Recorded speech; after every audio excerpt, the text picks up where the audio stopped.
the pain and progression and the gremlin. Depression sucks.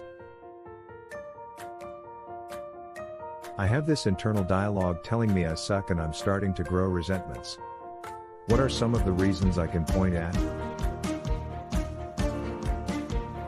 I'm taking a larger step outside of my comfort zone and at the same time, I've relaxed on my self-worth, gone into a maintenance mode of sorts or a routine. The combination brings up all kinds of unhealed insecurities around self-worth. I can struggle. I have always had a lower than average sense of self-worth regardless of the external inputs that tell me otherwise. Becoming aware is my first step to moving forward. Now that I've identified it,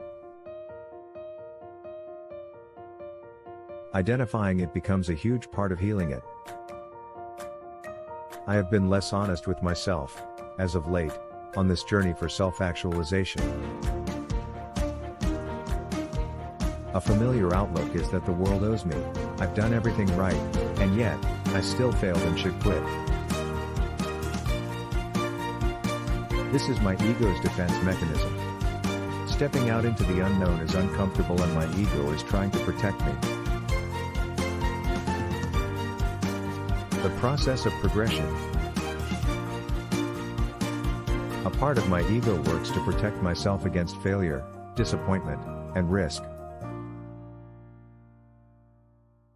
It developed as a young child, senses my stress, believing I'm in danger, and thus pushes me to fail. This part of my ego thinks I'm dying and works to prevent that whether I agree with the approach or not. My fear is not of failure but of what I will translate failure into being. A thought experiment from my coach. For the last year and a half I've been working with a business coach that in reality has morphed into a blend of life and business coaching. He has been one of the most influential people in my life and yet has not, to this day, instructed me to do anything. He wanted me to honor the fact that I had improved enough too. The new narrative I've been crafting on this journey is still an infant and will lose in times of heightened stress against a 40-year-old story I thought was just who I was. He urged me to give this part of my ego a name. I named him the Gremlin. The Gremlin has served me historically and he's still there because he protected me from something or someone as a child.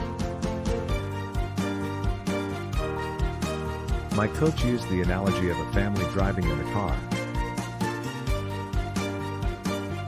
He encouraged me to look at the Gremlin like a 5-year-old son complaining they're hungry in the backseat. The goal, he went on, is to give the Gremlin space to talk, be heard, and as long as he knows he's heard then he can start to take a back seat. I hear people say all the time, it's just the way I am and there's nothing I can do to change that. Listen, acknowledge, honor him, and then ask him to take a back seat because you got this. It's either an easy way to explain away actions, accept these shadow parts of us as unchangeable, or shut up someone who is challenging our actions. I'm learning none of that is true. We can change, we can progress, but not without some pain. It takes a lot of failures, recognition of the actions, conscious awareness that we are not our thoughts, and a long damn time. This twist of perspective has pulled me out of the mire I was wallowing in and is a new tool I look forward to putting into practice during meditation. Learn to become friends with your shadow. The darkness is just as important as the light.